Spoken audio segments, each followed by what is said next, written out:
नमस्कार दोस्तों, आप देख रहे हैं सरकारी जॉब भर्ती। दोस्तों, आज के टॉपिक में बात करने वाले हैं भारतीय राजनीतिक व्यवस्था से संबंधित महत्वपूर्ण 30 question answer, 30 plus question answer जो कि आपके एग्जाम के लिए काफ़ी इंपॉर्टेंट है। दोस्तों, यहाँ जो सीजीपीएससी का कंटिन्यू सीरीज चल रहा है, इसका वीडियो नंबर 58 नंबर का है। अगर आप चैनल पर नए हो तो चैनल को जरूर सब्सक्राइब कर देना और बेल आइकन को जरूर दबा देना। साथ ही इस वीडियो को अगर आपको फ्री पीडीएफ चाहिए तो हमारे टेलीग्राम चैनल पर जाना, वहाँ से आप लोगों को फ्री पीडीएफ मिल जाएगा। तो चलते हैं वीडियो की तरफ। आप लोगों के लिए जो पिछला वीडियो में होमवर्क दिया था उसको देख लेते हैं कि खोलतोली क्या है। इसका जो आंसर रहेगा नारियल का कड़ा छिलका रहेगा। ठीक है, जो नारियल का कड़ा छिलका रहता है उसे कहा जाता है खोलतोली या फिर खलटोली।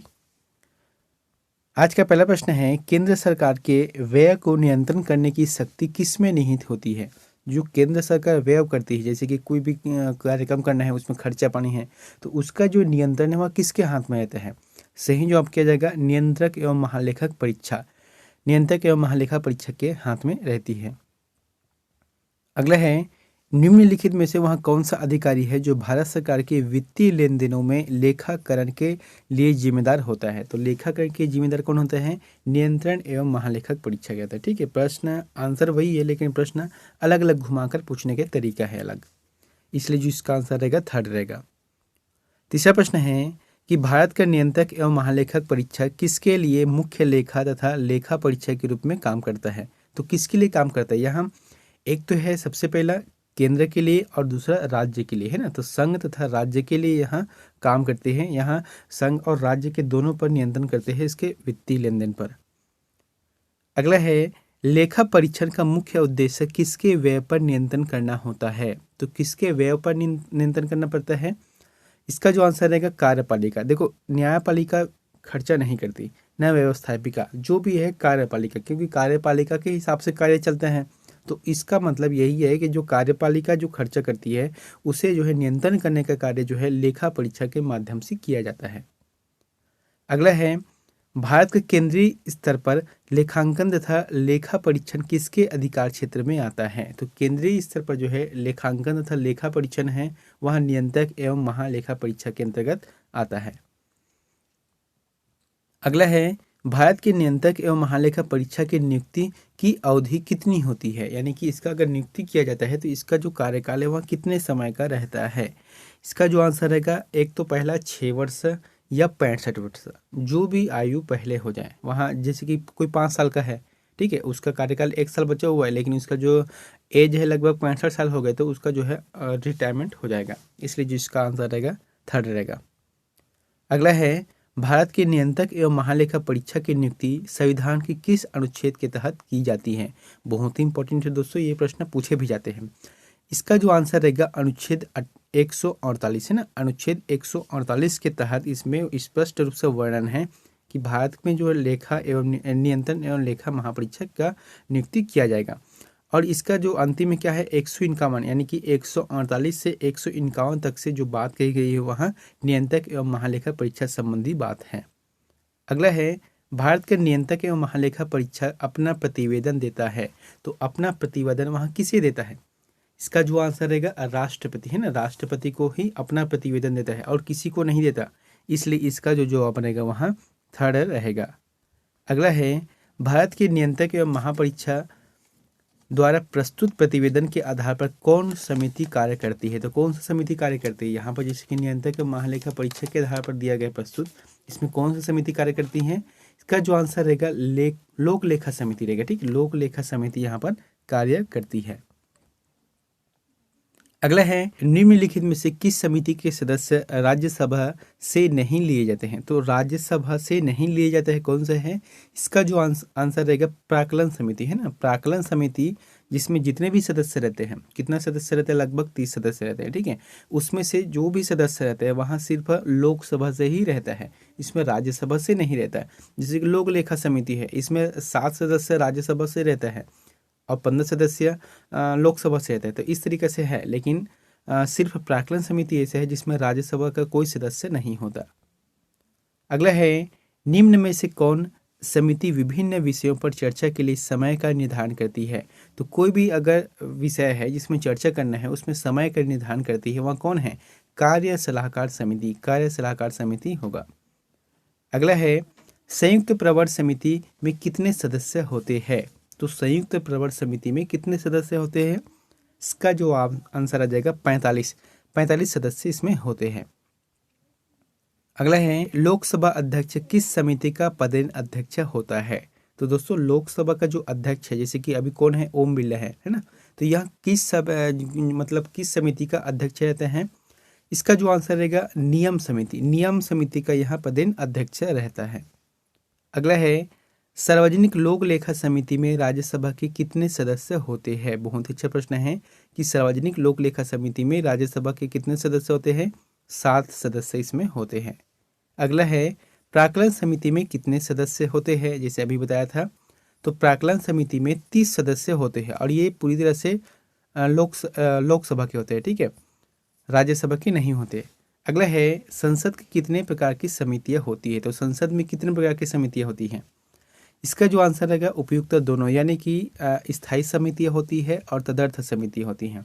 स्थायी समिति को जो है संसद द्वारा निर्माण किया जाता है, जो कि स्थायी रहता है, जैसे कि प्राक्कलन समिति है और लोक लेखा समिति है, ठीक है, ये सभी होते हैं। और एक होता है तदर्थ समिति, जो कि क्या है, किसी विशिष्ट प्रयोजन के लिए नियुक्त की जाती है और जब वे अपना काम समाप्त कर लेती है तथा अपना प्रतिवेदन प्रस्तुत कर देती है, तब इनका जो अस्तित्व है स्वतः ही समाप्त हो जाता है, यानी कि कुछ समय के लिए ही बनाया जाता है। अगला है भारत में संसदीय समिति प्रणाली की शुरुआत निम्न में से किसकी सिफारिश पर किया गया? तो किसकी सिफारिश पर किया गया संसदीय समिति प्रणाली का? इसका जो आंसर रहेगा संसद की नियम समिति। संसद की जो नियम समिति है उन्हीं की सिफारिश पर किया गया है। अगला है भारतीय संविधान में किस भाग में संघीय न्यायपालिका का उल्लेख है? तो संघीय न्यायपालिका का उल्लेख किस में है? भाग 5 है। आप देखना उसके जो पार्ट है अलग अलग में, तो भाग 5 में संघ के बारे में कहा गया है और उसी के अंतर्गत संघीय न्यायपालिका है। अगला है संविधान के व्याख्याकार और संरक्षक कौन है? बहुत अच्छा प्रश्न है। तो संविधान के व्याख्याकार और संरक्षक सिर्फ एक ही है, कौन? वहाँ सर्वोच्च न्यायालय, सर्वोच्च न्यायालय है। अगला है भारतीय संविधान की व्याख्या करने का मुख्य अधिकारी कौन है? तो व्याख्या करने का मुख्य अधिकारी होता है सर्वोच्च न्यायालय होता है। अगला है निम्नलिखित में से किसके अंतर्गत भारत में सर्वप्रथम सर्वोच्च न्यायालय की स्थापना हुई? तो भारत में सर्वोच्च न्यायालय की जो स्थापना है वहाँ कब हुई थी? इसका जो आंसर रहेगा रेगुलेटिंग अधिनियम 1773 है ना, 1773 जो रेगुलेटिंग एक्ट आया था उसके आधार पर 3 जगह बनाया गया था। अगला है मूल रूप से संविधान में सर्वोच्च न्यायालय में मुख्य न्यायाधीश के अतिरिक्त कितने न्यायाधीश की व्यवस्था थी? तो इसका आंसर क्या जाएगा? 7 आ जाएगा, ठीक है। देखो यहाँ पर क्या बोला गया है, मूल रूप से संविधान में, यानी कि जब प्रारंभ किया गया था तो उस समय एक मुख्य न्यायाधीश, उसके अतिरिक्त 7 और न्यायाधीश थे, लेकिन अभी वर्तमान में एक मुख्य न्यायाधीश के साथ साथ लगभग 30 प्लस जो अतिरिक्त न्यायाधीश की व्यवस्था है।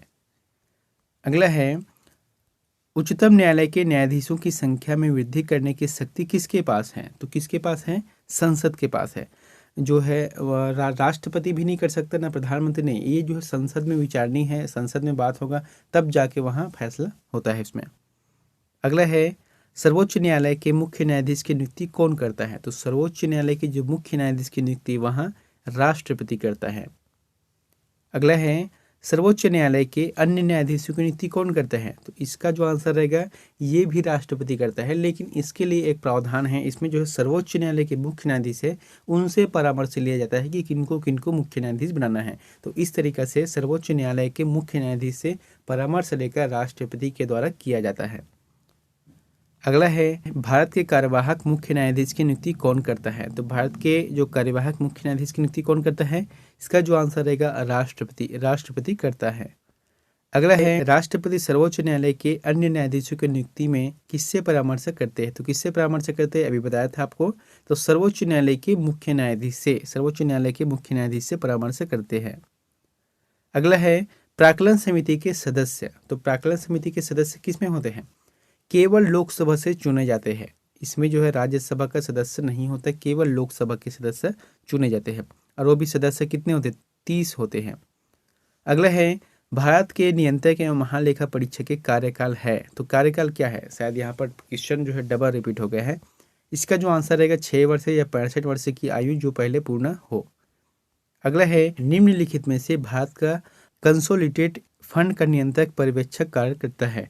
तो इसका जो आंसर रहेगा भारत की नियंत्रक एवं महालेखक परीक्षा रहेगा। ठीक है, इसका जो आंसर रहेगा पहला आ जाएगा।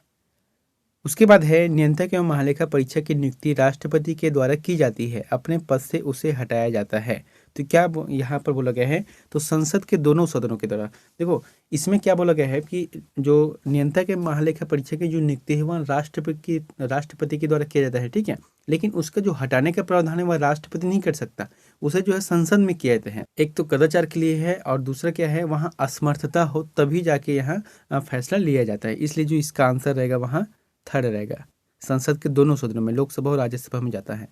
अगला है, क्या भारत का नियंत्रक एवं महालेखा परीक्षा पद ग्रहण के पूर्व शपथ लेता है? तो इसका जो आंसर रहेगा हाँ लेता है। किसके सामने? राष्ट्रपति के सामने। अगला है, भारत में नई संसदीय समिति प्रणाली की शुरुआत कब हुई? तो नई संसदीय समिति की प्रणाली है वहाँ 1991 में यहाँ प्रणाली की शुरुआत की गई। अगला है, संसदीय समिति प्रणाली के तहत अप्रैल से कितने समिति ने कार्य करना शुरू किया? तो अप्रैल से, यानी कि जो अप्रैल का जो समय रहता है वहाँ स्टार्ट रहता है, जैसे कि वित्तीय वर्ष रहता है उसी आधार पर। ठीक है, तो इसका जो आंसर रहेगा 17 समितियों ने कार्य करना स्टार्ट किया, प्रारंभ किया। अगला है, निम्नलिखित में कौन स्थायी समिति है? स्थायी समिति कौन है? इसका जो आंसर रहेगा ये सभी रहेगा। जैसे मैंने आपको बताया था संसद के दो समिति है, एक तो है स्थायी, एक है तदर्थ। तो तदर्थ मतलब कुछ समय के लिए बनाए जाते हैं किसी कार्य को प्रयोजन करने के लिए, लेकिन स्थायी समिति में प्राक्कलन समिति है, लोकलेखा समिति है, नियम समिति है, ये आ जाएगा। अगला है, संसद के निम्नलिखित समिति में से किसकी सदस्य संख्या सर्वाधिक होती है? इसका जो आंसर रहेगा प्राक्कलन समिति, जो कि लगभग 30 होता है। अगला है, विधेयकों पर प्रवर समिति में सदस्यों की अधिकतम संख्या कितनी हो सकती है? तो कितनी हो सकती है अधिकतम? इसका जो आंसर रहेगा कोई निश्चित नहीं है। इसमें क्या बोला गया है, प्रवर समितियों में अधिकतम संख्या नहीं हो सकती। क्यों? क्योंकि देखो इसमें होता है 30 होता है, लेकिन विशेष कार्य करने के लिए प्लस करके 15 और डाल दिए जाते हैं, यानी कि 45। इसलिए कह सकते हैं इसमें कोई सदस्य मतलब इसमें तय नहीं किया जा सकता, इसमें सुनिश्चित नहीं किया जा सकता। अगला है, निम्नलिखित में से किस समिति का सदस्य कोई मंत्री नहीं हो सकता? तो इसका जो आंसर रहेगा ये सभी है, यानी कि इसमें जो सदस्य रहेगा इसमें कोई भी मंत्री नहीं रहता है। अगला है, भारतीय संविधान में तदर्थ न्यायाधीशों की नियुक्ति का प्रावधान है। तो भारतीय न्यायाधीशों में तदर्थ न्यायाधीशों की नियुक्ति के प्रावधान है, तो किस में है? इसका जो आंसर रहेगा इनमें से सभी में है।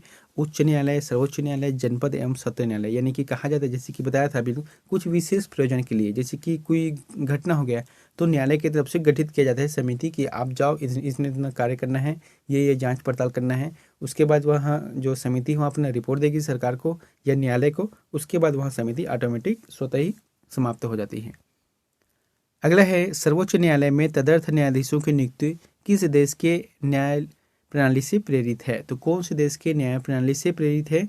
फ्रांस आ जाएगा। इसका जो आंसर रहेगा फ्रांस से प्रेरित है। अगला है, लाभ का पद परिभाषित हुआ है। तो लाभ का पद जो है संविधान में परिभाषित नहीं हुआ है, लाभ का पद संविधान में व्याख्या नहीं है, इसे जो है सर्वोच्च न्यायालय ने अपने हिसाब से किया है। अगला है, जनहित याचिका दायर की जा सकती है। तो जनहित याचिका दायर की जा सकती है, किसमें दायर की जा सकती है? इसका जो आंसर रहेगा दोनों में रहेगा। ठीक है, ये उच्च न्यायालय और सर्वोच्च न्यायालय दोनों में दायर की जा सकती है जनहित याचिका। दोस्तों यहाँ लास्ट का प्रश्न आप लोगों के लिए होमवर्क है, तो इसका आंसर हमें प्लीज़ कमेंट बॉक्स पर जाकर जरूर बताएं। प्रश्न क्या है कि सर्वोच्च न्यायालय के प्रथम मुख्य न्यायाधीश कौन थे?